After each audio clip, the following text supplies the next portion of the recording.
Kami tawarkan perdamaian dengan syarat, ya. Syaratnya itu adalah mereka mengakui mereka telah menggunakan dokumen tersebut yang tanpa adanya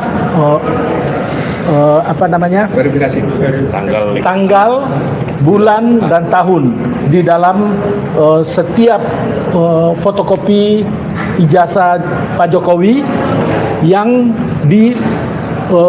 legalisir oleh pihak UGM. Nah, itu yang pertama-tama. Mereka harus mengakui itu. Kalau mereka nggak mengakui, gimana bisa jadi minta maaf gitu loh. Jadi, kami tawarkan mereka meminta maaf. Itu udah cukup. Minta maaf di depan media, mungkin di depan saudara-saudara sekalian, di depan TV, depan YouTuber. Mereka minta maaf dan sambil mengakui mereka telah melakukan suatu pelanggaran atau PMH. Ya, perbuatan melawan hukum. Itu yang kami tuntut. Nah, tinggal dari pihak tergugat ini, mereka akan komunikasi dulu dengan prinsipal mereka, ya. Apakah mereka akan mengikuti atau memenuhi tuntutan kami atau tidak. Kalau tidak memenuhi, berarti kami akan deadlock dan ini akan maju ke persidangan. Nah, kita harap kalau mereka seperti itu, nggak apa-apa. Kita maju persidangan dan kita buka semua bukti yang kita dapat dari mereka sendiri, gitu loh. Bukti-bukti tersebut bukan kita dapat dari mana-mana, tapi dapat dari mereka sendiri. Ya, mereka telah menggunakan dan menandatangani. Nah, kita nggak tahu nih siapa yang menandatangani dokumen tersebut. Ya, makanya kita perlu buka seluas-luasnya sehingga masyarakat bisa melihat apa sebenarnya yang terjadi di balik itu. Ya, saya kira itu dari saya. Terima kasih. Mungkin disambung oleh Pak Bomanda Tua atau Pak Jenderal.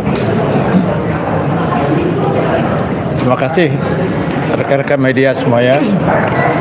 Tadi merupakan mediasi pertama dari tahapan sidang yang kami ikuti. Jadi tadi mediasi pertama sudah dilaksanakan. Tadi juga disampaikan oleh kuasa hukum kami Pak Hans bahwa tuntutan kami ada dua. Pertama mengakui kesalahan, yang kedua minta maaf. Dan tadi mereka tentunya tidak bisa memutuskan sendiri karena mereka akan menyampaikan pada prinsipal masing-masing. Oleh karena itu sidang mediasi yang kedua. Dan yang kedua, kami menginginkan prinsipal dari tergugat 1 sampai tergugat 9 hadir. Utamanya adalah tergugat 789, yaitu dekan, Pak mantan dekan ya, tentunya mantan dekan Fakultas Kehutanan UGM, Pak Profesor Naim, kemudian Profesor Budiadi, dan yang tergugat 9 adalah Rektor UGM. Kenapa kami minta hadir? Karena produk dari yang jadi masalah, ijazah yang jadi masalah itu awalnya dari UGM. Oleh karena itu kami minta benar-benar supaya mereka dihadirkan. Karena kami ingin tahu juga apakah benar yang dekan yang sekarang tentunya sudah mantan ya, apa benar menandatangani melegalisir ijazah yang digunakan oleh Jokowi untuk mendaftarkan diri menjadi calon wali kota tahun 2005 dan 2010 di kota Solo, kemudian calon gubernur DKI pada tahun 2012 dan sampai dengan 2014 dan 2019 sebagai calon presiden. Ini awalnya kan dari UGM. Oleh karena itu kami tadi benar-benar minta menggarisbawahi kepada moderator agar tergugat 789 itu bisa menghadirkan prinsipalnya. Dan tadi mereka ya tentunya dari kuasa hukumnya mengatakan akan sampaikan kepada prinsipalnya. Dan Bapak Ibu sekalian, bahwa sekali lagi apa yang kami lakukan, apa yang kita lakukan dan apa yang teman-teman hadir ini sebenarnya masalahnya kan yang satu, ijazah Jokowi. Sebenarnya kalau beliau datang sendiri dan dengan gentle mengatakan bahwa ini ijazah saya, silakan diperiksa apakah ini palsu apa tidak. Selesai. Ini kan hanya masalah ketidakpastian ini adalah karena Jokowi. Ini yang bikin parah dan bikin gaduh Indonesia karena satu orang itu, dan bisa memecah belah kita semua. Ini yang kita kejar terus. Jadi kita tidak hanya sampai sini, tapi kita akan buktikan bahwa ijazah itu palsu apa asli. Ya, itu dari saya. Terima kasih. Kami mungkin sampaikan ke Pak Penata. Ya, boleh. Nanti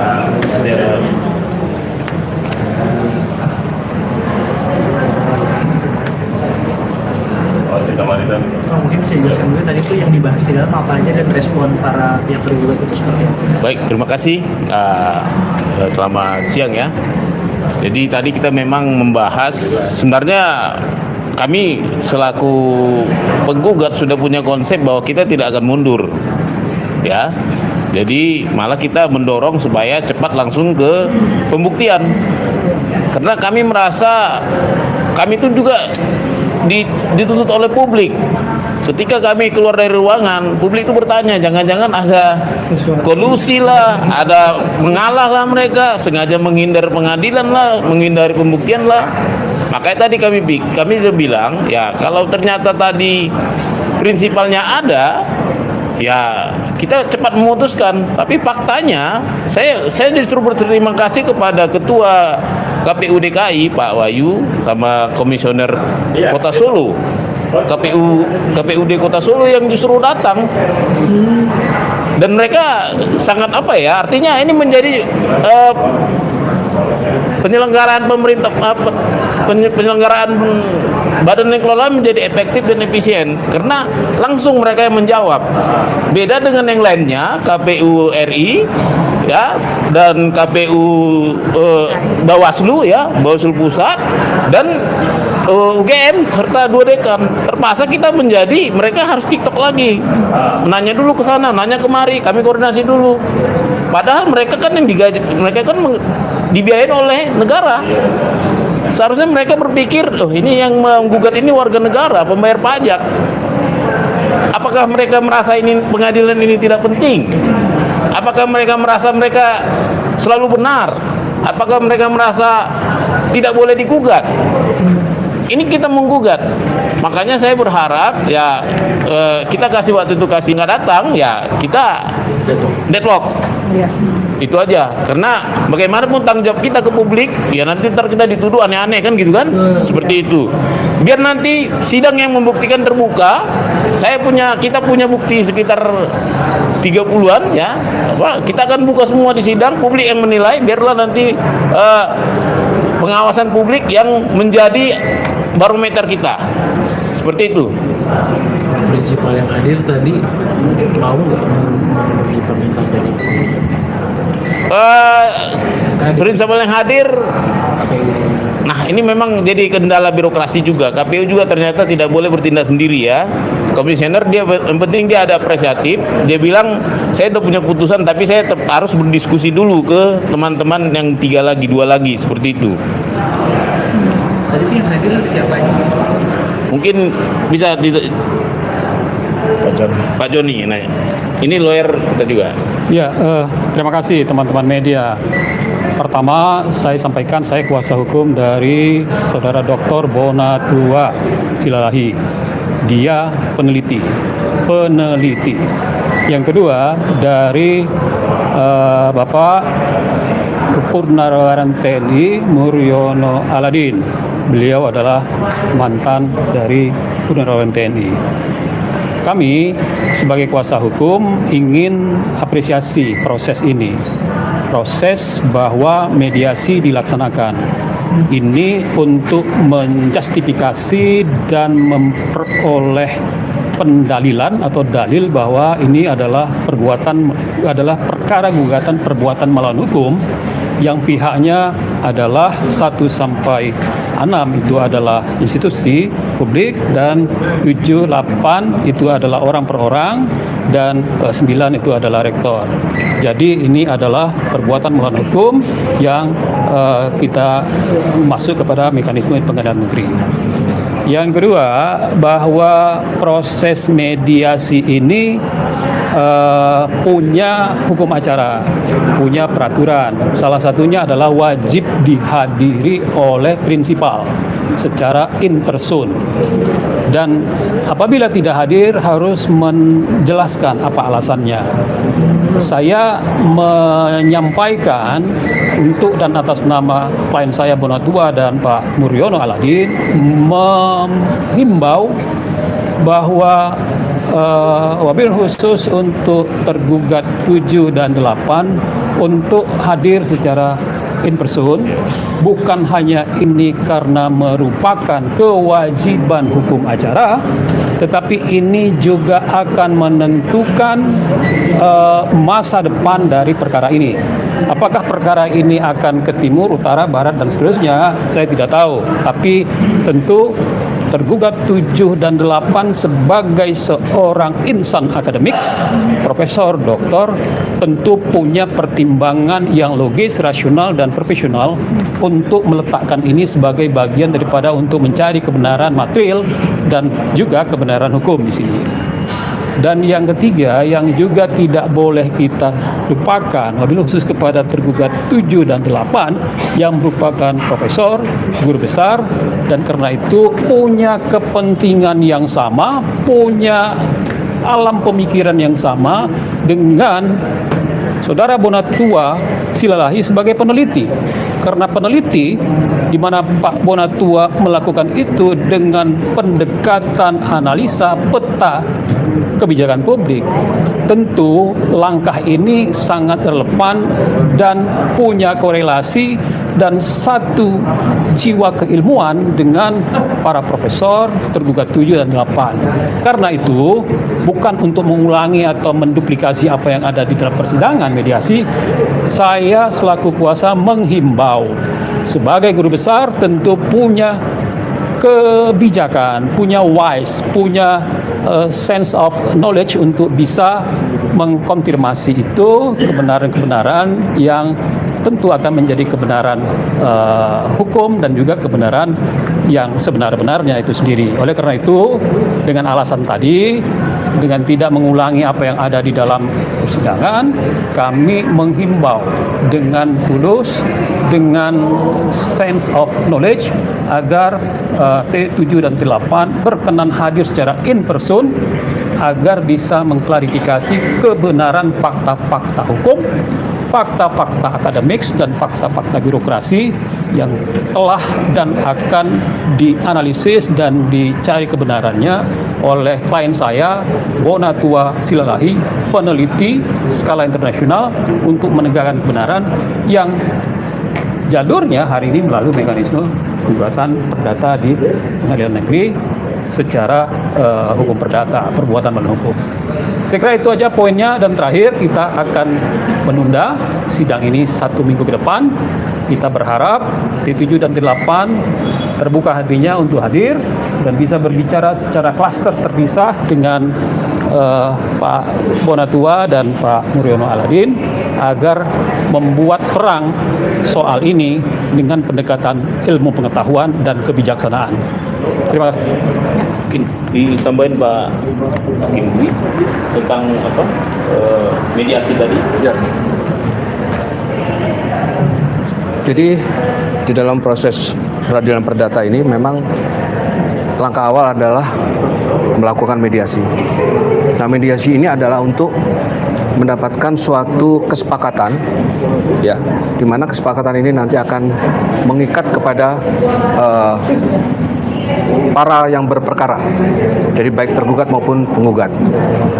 Saya berharap bahwa di dalam mediasi ini tergugat bisa menerima apa yang menjadi permintaan penggugat. Karena begini, kalau ini selesai di dalam mediasi, tergugat mengakui segala apa yang menjadi keteledorannya, ya, sehingga sampai bisa meloloskan Pak Jokowi menjadi seorang presiden, dan kemudian ada beberapa yang sifatnya personal, ya, ada rektor, ada dekan di situ, ya. Terus kemudian ada universitas juga. Nah, ini juga sama, harus mengakui Jadi selesailah kita di proses mediasi ini. Kita jangan membuang-buang waktu, jangan juga bertahan dengan kesalahan. Ketika kita bertahan dengan kesalahan, itu adalah suatu kebodohan buat mereka. Karena apa? Saya katakan seperti itu. Saudara Bonatua ini sudah mengumpulkan bukti-bukti setelah putusan KIP.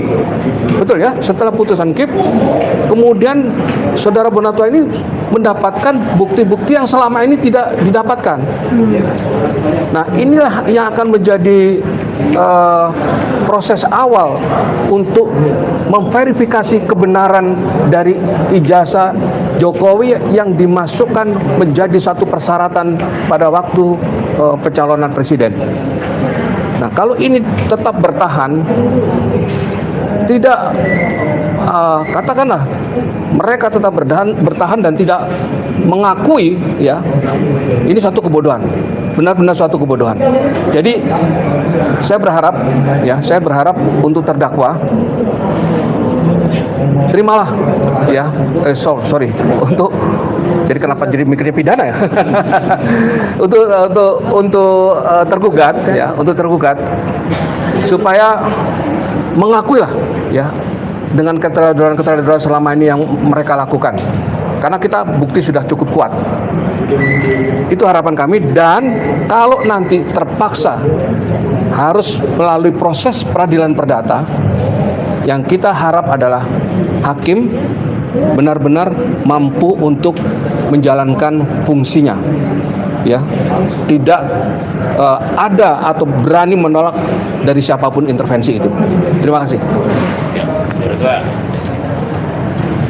Mungkin ada yang nambah apa? Ada yang bertanya? Atau penutup ya? Jadi mungkin tadi saya lupa bahwa tergugat itu ada 9. Jadi itu kita bagi 2 klaster ya. Klaster pertama adalah tergugat 789 selaku pencipta dokumen yang kita duga adalah perbuatan melanggar hukumnya karena tidak ada legalisir tanpa tanggal. Yang saya ulang lagi itu melanggar Undang-Undang Administrasi Pemerintahan nomor 30 tahun 2014 dan melanggar Peraturan Menteri Pendidikan Nasional nomor 59 tahun 2008 pasal 5, ya, dan juga keputusan Menteri Pendidikan, ya, nomor 324 tahun 1997 pasal 5 juga. Jadi berikutnya klaster kedua yaitu lembaga yang menerima dokumen itu sudah tahu salah, misalnya sudah tahu melanggar peraturan perundang-undangan, tapi kok diterima sehingga berakibat munculnya sahnya Jokowi. Keputusan KPU tentang pasangan calon. Iya. Nah, yang berujung pada akhirnya jadilah presiden kita. Kita tidak mau menyesali itu, tapi kita akan banyak belajar betapa fatalnya kesalahan administrasi kepada negara. Seperti itu. Jadi yang kita masukkan klaster ini adalah klaster dari KPU sampai Bawaslu, semua level dari DKI, dari Solo sampai DKI sampai pusat. Saya rasa itu aja. Terima kasih. Dan ini merupakan kejahatan luar biasa loh. Ya, ini merupakan kejahatan luar biasa.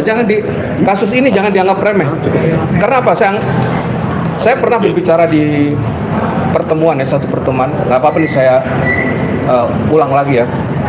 Saya waktu itu diundang dengan tim reformasi Polri. Saya ketemu dengan Pak siapa namanya, Jimli, Profesor Jimli. Kemudian di sana ada Pak Mahfud MD dan beberapa perwira tinggi Polri. Kemudian Pak Jimli itu mengarahkan untuk RJ. Saya menolak dan saya katakan bahwa ini merupakan kejahatan luar biasa. Tidak ada RJ. Saya katakan begitu dengan Pak Jimli pada waktu itu. Kenapa saya anggap kejahatan diduga memasukkan ijazah ini kejahatan luar biasa? Karena dengan lolosnya Pak Jokowi memimpin negara, ya, sejumlah, jadi rakyat Indonesia berjumlah 280 juta dipimpin dengan seorang presiden yang sangat amat diduga menggunakan ijazah palsu. Nah, kenapa ini saya sampaikan berulang-ulang? Ini merupakan kejahatan luar biasa. Coba bayangkan dengan memimpin bangsa Indonesia, masyarakat Indonesia yang berjumlah 280 juta, dan kemudian banyak persoalan-persoalan negara termasuk hutang negara, korupsi dan sebagainya, ya, kekayaan negara kita yang diambil oleh negara-negara asing, mendiamkan itu, masuknya negara asing, ya, mempermudah negara-negara asing untuk mengambil begitu saja kekayaan kita. Inilah saya katakan kejahatan luar biasa. Jadi jangan dianggap remeh. Termasuk kasus hari ini yang akan disidangkan nanti dalam proses perdata, ya, peradilan perdata. Ini adalah juga merupakan bagian yang tidak terpisahkan dengan terpilihnya Jokowi sebagai Presiden Republik Indonesia pada tahun 2014. Demikian. Oke, makasih ya rekan-rekan. Ada yang mau apa? Iya, lawyer mau itu tuh. Baik, saya tambahkan lagi dikit ya. Tadi dalam proses mediasi, memang dari prinsipal kami ingin supaya hal ini dilanjutkan saja ke proses litigasi ya. Jadi kita langsung ke acara pembuktian. Tapi saya sebagai kuasa hukum ya, saya ingin yang terbaik. Saya ingin supaya ini bisa berdamai. Jadi kita menang bukan hanya dalam pengadilan, tapi bisa juga menang di dalam perdamaian. Ya, kalau menang dalam perdamaian sama-sama menang, tidak ada kalah dan tidak ada menang, sama posisinya. Nah, di situ saya ada menawarkan kepada para tergugat supaya mengakui kesalahan mereka dan meminta maaf. Kalau itu dilakukan, maka kami berhenti sampai di situ. Kami tutup masalah ini. Tapi kalau mereka tetap ngeyel dan mau kita masuk ke dalam pembuktian, maka kita akan kejar terus. Dan kita akan kejar sampai ke pidananya. Karena ini suatu kejahatan luar biasa yang telah mereka lakukan. Kemungkinan di situ ada dugaan, ada persekongkolan, ya, persekongkolan, ya. Jadi ada dugaan seperti itu, ya, sehingga lolosnya Jokowi ke dalam pilpres maupun dalam pilkada-pilkada tersebut. Ya, jadi kita kalau ini damai maka kami tutup itu, kami tidak mengejar sampai ke sana. Tapi kalau mereka masih ngeyel, kita akan kejar sampai ke pidananya. Baik ya, itu kira-kira yang dapat saya sampaikan. Terima kasih.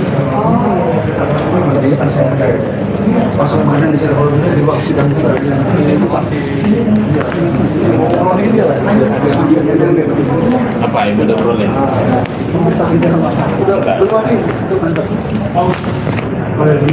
Gitu. Saya. Spesial. Bisa enggak?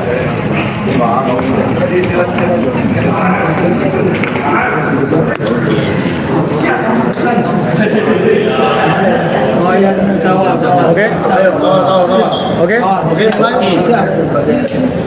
Oke, Pak Bonang. Kenapa tadi sidang dan mediasinya kok lama sekali? Kita menunggu sampai 1 jam. Ya. Apa sih yang membuat alot? Jadi ternyata pertama ini kita apresiasi juga bahwa mereka semua hadir, para pihak. Jadi ada 9 pihak dikali 2, berarti ada 18 orang. Dan mereka semua membuat surat kuasa, dan kita juga buat surat kuasa. Jadi kita saling cross data. Mereka periksa surat kuasa kita periksa surat kuasa mereka. Dan ada aja memang yang perbaikan misalnya diremboi di tempat, karena ternyata ada yang bermazhab bahwa itu harus ada ditulis kuasanya untuk mediasi. Tapi ada yang nggak bikin, karena ada yang menganggap bahwa mediasi itu bagian dari pengadilan. Jadi teknis-teknis saja ya? Karena memang ini perdana ya. Oke. Lalu ada nggak yang langsung mau berdamai dari antara 9 orang itu? Dari pembicaraannya, karena cuman 2 yang langsung prinsipalnya, yaitu KPU Solo dan KPU Jakarta. KPU Solo dan KPU Jakarta. Mereka kalau dari KPU Solo saya lihat mereka sangat apresiatif karena begitu jauh ya. Cuman mereka bilang ya saya maaf walaupun saya komisioner, saya harus diskusi ke teman saya yang lain lagi karena memang mereka kolektif ya. Nah untuk KPU DKI kebetulan karena tadi memang ini mungkin saya mohonlah misalnya ya janganlah misalnya KPU pusat ada langsung menekan, jadi seakan-akan harus ngikut. Nah, seperti itu. Ada kesan seperti itu. Ada kesan seperti itu. Karena tadi KPU pusat ngejawab langsung statementnya seperti itu. Seakan-akan KPU pusat bilang ya kami satu fungsional, satu pemikiran seperti itu. Oke. Kalau gitu buat apa dia punya komisioner sendiri kan? Iya. Ya. Nah, ya sepertinya KPU ini kelihatan sistem komando ya. Iya, kesannya seperti itu. Seakan-akan dibuat ini sistem komando, padahal mereka ya mandiri kan begitu kan? Ya. Nah, yang saya paling penasaran kalau tergugat 1 sampai 6 itu kan KPU Solo DKI Pusat, Bawaslu Solo DKI Pusat. Iya. Itu aja kan. Nah 789 ini lucu guys. Ova Emilia, Iya. rektorat sekarang, Muhammad Naim, dekan yang menandatangani ijazah Jokowi, dan Budiadi. Iya. Ini kuasanya satu orang ya? Iya. Sama kuasanya. Sama kuasanya. Gimana pendapat Pak Bona tentang itu? Apakah mereka kong kali kong bersama-sama? Jadi saya juga bingung, ternyata pokoknya setiap ada hubungan dengan UGM aja pasti kuasanya gitu aja. Seharusnya itu kuasa hukum itu ditender loh. Saya peringatkan Ibu Opa. Oh, Itu pengadaan barang jasa. oh gitu. Iya, itu jasa konsultan. Itu harus ditender, nggak boleh itu aja. Dan selidiki siapa pemenang ini, bagaimana dia menang di mana-mana. Tolong itu sekjen apa yang memeriksa itu LKPP silakan kalau perhatikan ini praktek seperti ini nggak boleh.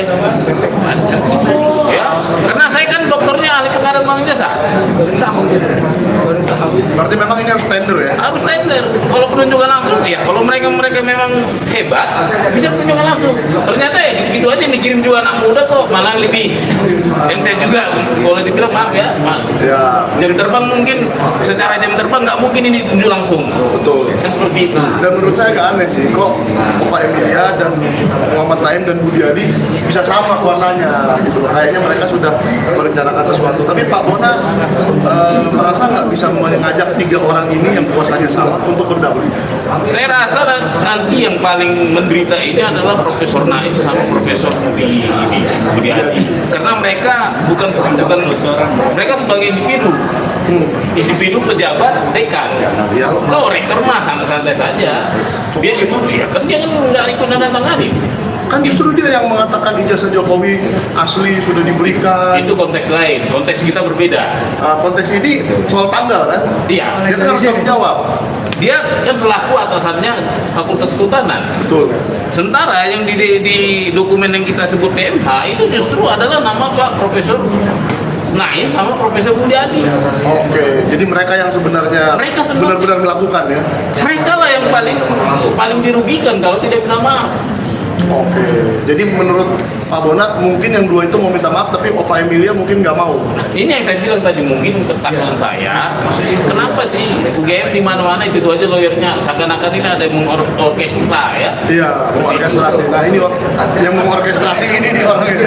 Ini kalau minta maaf sama juga mengakui kesalahan. Jadi nggak mungkin minta maaf itu masuk penjara dia familia kalau minta maaf. Itu aja. Dan gitu kok. Iya dong. Biarkan mediasi ini berjalan. Ya, saya rasa masa hukumnya juga ngerti. Konsekuensinya minta maaf apa, konsekuensinya tidak minta maaf bersidang. Ya memang harus bersih, nggak mungkin minta maaf, nggak mungkin. Kalau minta maaf berarti sudah mengakui kesalahannya, sudah mengakui kelalaiannya. Iya, iya. Yang saya Jadi untuk domik gitu. Iya, yang saya kasihan nanti mungkin gara-gara sidangnya Pak Bonatua ini, ya yang jadi korban Andi Aswan. Mereka jadi tidak bisa bernarasi lagi bahwa UGM mengatakan itu asli. Iya, kalau Karena minta kan maaf, iya. kalau seandainya Pak Bonatua dimenangkan, berarti kan gugur semua. Iya. Ya, Gugur ya. atas-atasnya runtuh semua. Gak ada transaksi, gak ada cuan. Akhirnya udah habis. Itu dampaknya.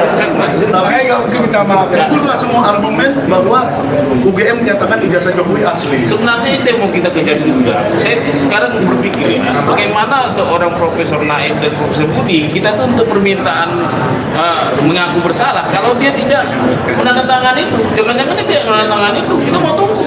Bukan jangan-jangan, memang ditaruh di pramuka. 2014 aja dia udah pensiun kan? Iya, nah itu yang saya takutkan nanti. Ini enggak kita tuntut minta maaf, melakukan kesalahan atau dia nggak melakukan kesalahan, apa yang mau Diminta maaf. Kita yang mau kita dengar sih, tapi dihalang-halangi.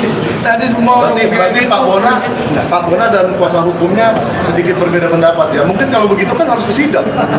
Nggak bisa berdamai. Berbeda pendapat itu biasa. Ya. Dan tetap kan memang prinsipal yang memutuskan, prinsipal harus dengar Ya. pandangan banyak orang. Nah, kalau saya terus terang di TikTok di mana di media jangan bang mau damai katanya. Nanti dituduh saya kalau damai dituduh RJ. TRMWR. Saya ada nyebutnya. berdamaian. Atau dituduh dapat Alphard. Dituduh Pak Alfa. Walaupun saya punya Alphard ya. Iya, oke Pak Bona. Berarti sidang pun Pak Bona siap. Siap. Kita justru memang persiapannya untuk sidang. Oke, jadi Tapi maunya juga saya minta kalau bisa minta maaf aja. Minta maaf bahwa Tadi katanya usul saya. Minta biar jangan capek-capek, biar tinggal nangkap terembun.